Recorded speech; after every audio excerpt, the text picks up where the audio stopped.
फ़िलिस्तीन के ऊपर कोई मुसीबत आती है या किसी मज़लूम के ऊपर मुसीबत आती है तो जामा मस्जिद से उसकी आवाज़ उठती है। इस बार ना तो जो वहाँ के शाही इमाम या अमित शाही इमाम साहब कुछ बोले, ना उन्होंने नमाज ही पढ़ाई। जो वहाँ पे अपने आप को अमित शाही इमाम हैं, उन्होंने गुंबद कैफ़े या अपने दूसरे जो उनके धंधे हैं, जो बिज़नेस हैं उनकी, उसकी वजह से उन्होंने जामा मस्जिद का नाम बदनाम कर रखा है। कानून आपको पूरी इजाज़त देता है कि आप अगर फ़िलिस्तीन की आवाज़ उठाना चाहते हैं तो उठाएं, कोई भी आपको टच नहीं करेगा, बल्कि पुलिस और प्रशासन की जिम्मेदारी है कि आपको फैसिलिटेट करे। उनके मसलियतन सिर्फ उनके पेट हैं और उनके बैंक बैलेंस हैं और उनके गंदे घिनौने कारनामे हैं जिनके सबूत ईडी और अमित शाह साहब के पास इकट्ठे हैं। सरकार उनसे बाबरी मस्जिद से कॉम्प्रोमाइज़ कराती है, सरकार उन्हें हर आरएसएस और बीजेपी उनसे हर मुद्दे पे कॉम्प्रोमाइज़ कराती है। मुसलमान क्या कोई गुंडे हैं देश में?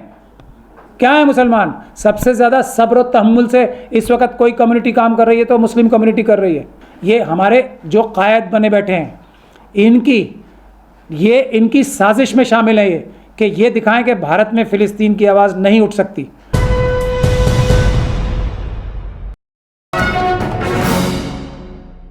महमूद पराचा साहब ने आज जामा मस्जिद में नमाज जुम्मा अदा करने की कॉल की थी, लेकिन नमाज से पहले जब जामा मस्जिद पहुंचना चाहते थे तो दरियागंज रेड लाइट पर ही पुलिस ने महमूद पराचा को रोक लिया।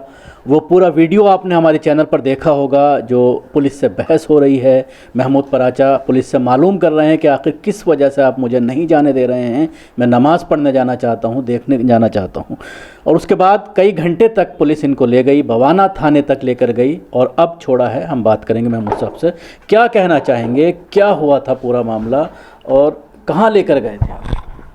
देखिए, मामला ये हुआ था कि मुझे जामा मस्जिद के एतराफ़ में रहने वाले लोगों ने और पूरे मुल्क से जो कमज़ोर तबके हैं, उन्होंने एक जो फ़िलिस्तीन के लिए मोहब्बत रखते हैं अपने दिल में, जो जुल्म ज़ायनिस्ट फोर्सेस कर रही हैं, इज़राइल की ज़ायनिस्ट फोर्सेस फ़िलिस्तीन में जो जुल्म कर रही हैं, पूरे मुल्क से मुझे लोगों ने अप्रोच किया कि भारत की आवाज़ जामा मस्जिद से, क्योंकि जामा मस्जिद भारत की एक निशान है, जैसे कुतुब मीनार, जैसे ताजमहल, जैसे कोणार्क का मंदिर, जैसे इंडिया गेट भी, ये सब भारत की एक सिंबल माने जाते हैं। जामा मस्जिद भी शिनाख्त मानी जाती है। तो वहाँ से भारत की आवाज़ फ़िलिस्तीन के लिए, जब भी फ़िलिस्तीन के ऊपर कोई मुसीबत आती है या किसी मज़लूम के ऊपर मुसीबत आती है तो जामा मस्जिद से उसकी आवाज़ उठती है। इस बार ना तो जो वहाँ के शाही इमाम या अमित शाही इमाम साहब कुछ बोले, ना उन्होंने नमाज ही पढ़ाई। तो पूरे देश में एक ऐसा माहौल बन रहा था कि पूरी दुनिया में फ़िलिस्तीन के मज़लूमों के लिए इतने प्रोटेस्ट हो रहे हैं, इतनी आवाज़ उठाई जा रही है। तो मुझ पे ये कहा गया कि आप तो जामा मस्जिद में ही पैदा हुए हो और जामा मस्जिद से ही ताल्लुक़ है आपका भी, तो ऐसा क्यों हो रहा है? तो अब मैं उन लोगों को तो क्या ही समझाता कि एक जो वहाँ पे अपने आप को अमित शाही इमाम हैं, उन्होंने गुंबद कैफ़े या अपने दूसरे जो उनके धंधे हैं, जो बिज़नेस हैं उनकी, उसकी वजह से उन्होंने जामा मस्जिद का नाम बदनाम कर रखा है। अब ये बात मैं उनसे, आम आदमियों से तो नहीं कह सकता था। तब मैंने ये फ़ैसला किया कि वहाँ जाके वहाँ की आवाम से बात करूँ और इसलिए मैंने और ये पूछूँ कि क्या ऐसी वजह थी कि इस बार कोई भी आवाज़ फ़िलिस्तीन की नहीं उठी। इमाम साहब जो हैं वो तो खैर अमित शाह जी के एकदम, जो कहा जाए एक, अब क्या बोलूँ, उनको कोई अच्छा लफ्ज़ जहन में नहीं आ रहा, जो भी हैं वो उन्हीं के इशारों पे चलते हैं, आरएसएस के मोहन भागवत के इशारों पे चलते हैं।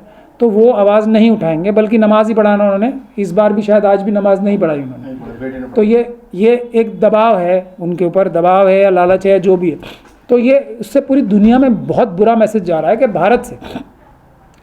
भारत से फ़िलिस्तीन के मज़लूमों के लिए, जिनके ऊपर ज़ायनिस्ट फोर्सेस बमबारी करके हॉस्पिटल्स तक में सैकड़ों लोगों को मारा जा रहा है, उनके लिए आवाज़ ही नहीं उठ रही। तो मैंने ये सोचा कि मैं एक तो जाके वहाँ की आवाम को बेदार करूँ कि भारत एज अ कंट्री ने, ये मोदी जी की बात भूल जाइए, वो नरेंद्र मोदी जी का ज़ाती उन्होंने एक रिएक्शन दिया, जो भारत सरकार का रिएक्शन फ़िलिस्तीन के बारे में, जो कंसिस्टेंट इंडिया की पॉलिसी रही है, वो जाके वहाँ के लोगों को बताऊं और ये भी समझाऊं कि जो आपके दिल में बात आ रही है, जो पूरे देश के लोगों के, जो भी मजलूम लोग हैं, जो भी कमज़ोर तबके के लोग हैं और जो भी इंसाफ पसंद लोग हैं पूरे देश के, उनकी आवाज़ बनने से आपको कोई नहीं रोक सकता जामा मस्जिद में नमाज़ पढ़ने वालों को। और कानून आपको पूरी इजाज़त देता है कि आप अगर फ़िलिस्तीन की आवाज़ उठाना चाहते हैं तो उठाएं, कोई भी आपको टच नहीं करेगा, बल्कि पुलिस और प्रशासन की जिम्मेदारी है कि आपको फैसिलिटेट करे। ये मैं उनको बेदारी करने और भारत का स्टैंड कि India stands for free independent फ़िलिस्तीन, वो मैसेज देने में गया था, जो मेरा संवैधानिक अधिकार है। मैं पूरा ऐलान करके गया था, बता के गया था।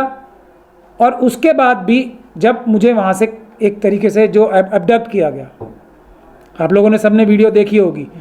एक बहुत अहम बात है कि मोदी जी जो एक कहते हैं ना कि भारत का इंटरेस्ट कॉम्प्रोमाइज़ करके अडानी जी और दूसरे अपने जो बिजनेसमैन हैं और जो बेंजामिन नेतन्याहू हैं, वो एक करप्शन, उनके ऊपर एक करप्ट प्रधानमंत्री माने जाते हैं। उनके अपने देशवासी उनको हटाने वाले हैं करप्शन की बुनियाद पे, और वो अपनी करप्शन छुपाने के लिए उन्होंने सुप्रीम कोर्ट का और वहाँ के कानून तक को बदलने की कोशिश की, जुडिशल सिस्टम का निज़ाम बदलने की कोशिश की। और वहाँ बड़े बड़े प्रोटेस्ट हो रहे हैं। यहूदी मज़हब को मानने वाले, जुडाइज़म को मानने वाले, उनके इतने बड़े मुखालिफ हैं कि जुडाइज़म को ना मानने वाले लोग शायद उनके कम मुखालिफ होंगे, बेंजामिन नेतन्याहू के और ज़ायनिस्ट फोर्सेस के। तो जैसे हमारे मोदी जी हैं वैसे ही वो हैं, उनके ऊपर भी करप्शन के चार्ज लगते हैं, मोदी जी के ऊपर, अडानी जी के बारे में, अंबानी जी के बारे में, दूसरे। तो ये दोनों करप्ट लीडर्स अपनी अपनी इन कंट्री का इंटरेस्ट कॉम्प्रोमाइज़ करके, और बेंजामिन नेतन्याहू को क्या पुलिस कहाँ ले गई थी आपको और क्या हुआ था? नहीं, मैं अपनी बात पूरी कर लूँ। बेंजामिन नेतन्याहू के लिए तो वहाँ की पब्लिक ने, अभी लाखों लोगों ने जुलूस निकाला और उसे इम्बेसिल और पता नहीं क्या क्या कहा है उन्हें, मतलब बेवकूफ़, धोखेबाज, दुनिया भर की जो उन्हें उससे नवाजा जा रहा है। अब आपको उनकी याद आनी चाहिए, एक जो हमारे कश्मीर के गवर्नर हैं सतपाल मलिक साहब, उन्होंने भी यही कहा था कि प्रधानमंत्री जी ने बहुत बड़ी चूक की है पुलवामा के लिए। देखिए पैरेलल्स देखिए, बेंजामिन नेतन्याहू के और मोदी जी के पैरेलल्स देखिए, दोस्ती क्यों है वो मैं बता रहा हूँ आपको।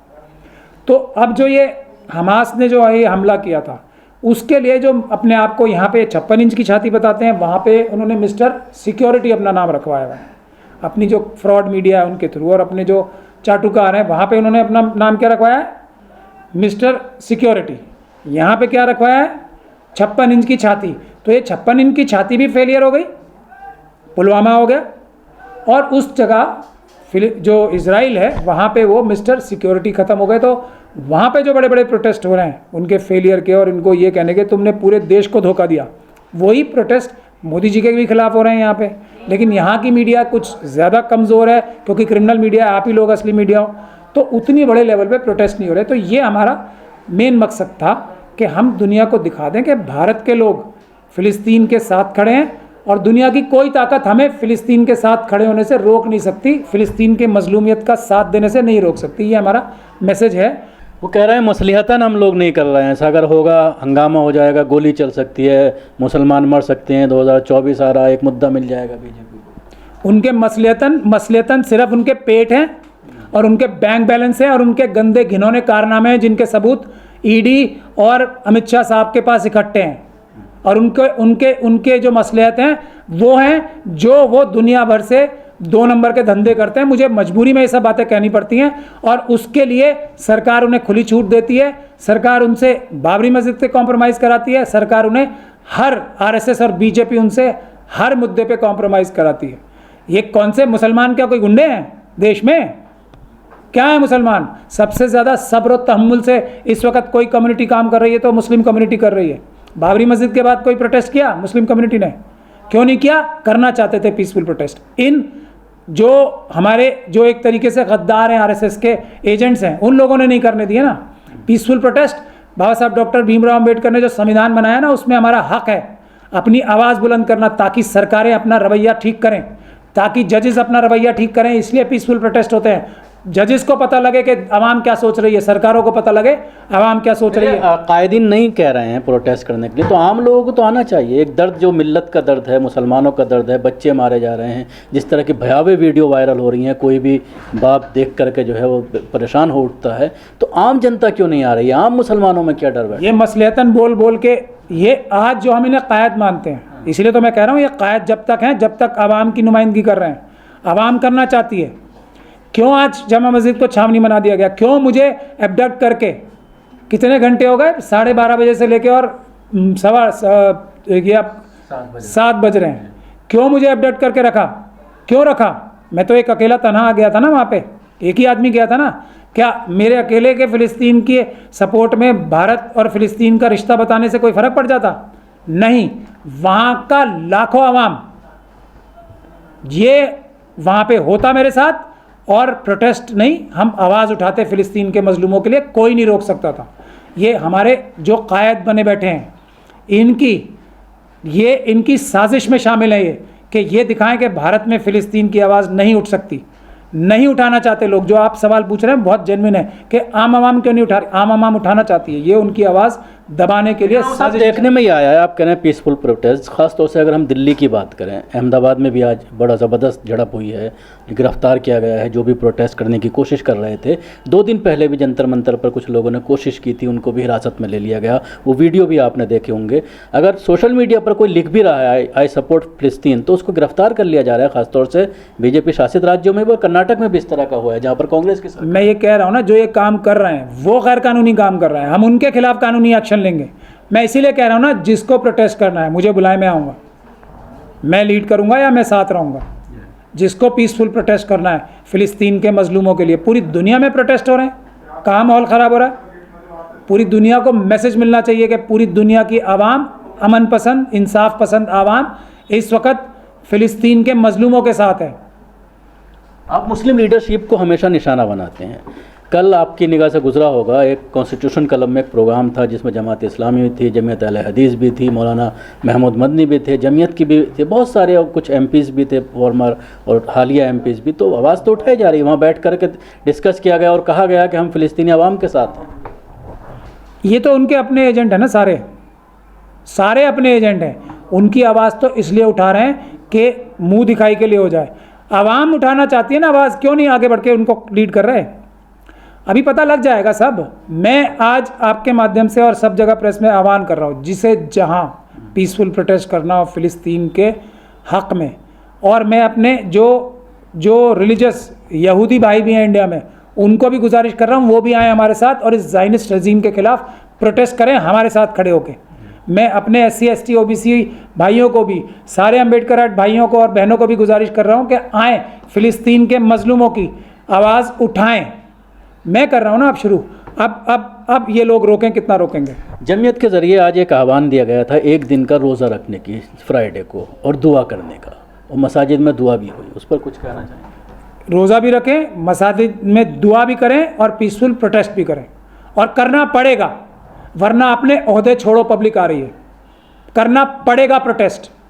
नहीं तो ओहदे छोड़ो, आपसे अच्छे लीडर आपके साथ हैं, वो आपकी क़यादत को हटा के अपनी क़यादत लेंगे, चाहे किसी मस्जिद के इमाम हो या किसी बड़ी तंजीम के ऑफिस बेरर हो। मैं सभी तंजीमों के आम वर्कर्स से कहता हूँ कि अपने लीडर्स को या तो बदल दो या ऐसे लीडर रखो जो मजलूमों के साथ खड़ा होना सीखें, मजलूमों के साथ कंधे से कंधा मिला के खड़ा होना सीखें, और आवाम की आवाज़ दबाएं नहीं साजिश कर करके, मसलियतन बोल बोल के। मसलियतन बुज़दिली के लिए नहीं होती है, मसलियतन बहादुरी दिखाने के लिए होती है। बहादुरी दिखाने के लिए आप तंजीमों की बात करें या जो मसाजिद, बड़ी बड़ी जामा मस्जिद जो हैं, उनके जो शाही इमाम हैं वो मौरूसी हैं, बाप दादा से चले आ रहे हैं, कैसे हटा देंगे आप? मुझे तो बता दीजिए कहाँ। इसलिए तो कह रहा हूँ, आज अगर वो शाही इमाम है सारे, तो आज अमित शाह है ना, तो आज अमित शाह ही इमाम हो गए। अब आवाम अमित शाह ही इमाम रखना चाहती है तो रखें, रखना चाहते हैं, कोई ये इसमें कोई बुराई नहीं है। अगर वो ख़ानदानी तरीके से चले आ रहे हैं तो वो अपने बुज़ुर्गों के रास्ते पे चलें, वरना उनके बुज़ुर्गों के रास्ते पे जो चलेंगे वो इमामत करेंगे। ये नहीं जो अपने बुज़ुर्गों की जो नाम है, बुज़ुर्गों की जो इज़्ज़त है, उसको मिट्टी में मिलाएं उसको खाकसार करें, ऐसे लोग हमें नहीं चाहिए। हमें उनके बुज़ुर्गों जैसे, जो किसी भी हालत में किसी भी कीमत पे डरते नहीं थे अल्लाह के अलावा किसी से, वैसी क़यादत चाहिए जैसे इनके बुज़ुर्गों की थी। आज ये अगर इस तरीके का बुज़दिली का मुज़ाहरा कर रहे हैं तो हमें नहीं चाहिए ऐसे लोग। या तो अपने बुज़ुर्गों की हिस्ट्री पढ़ें, उस पर अमल करें, नहीं करेंगे तो वो लोग आएंगे सामने, वो लोग क़यादत करेंगे जो इन्हीं के बुज़ुर्गों की जो तालीम है, जो उनकी बहादुरी थी, जो उनकी कारनामे थे, उस पर चलने की हिम्मत, हौसला और अज़्म रखते हैं।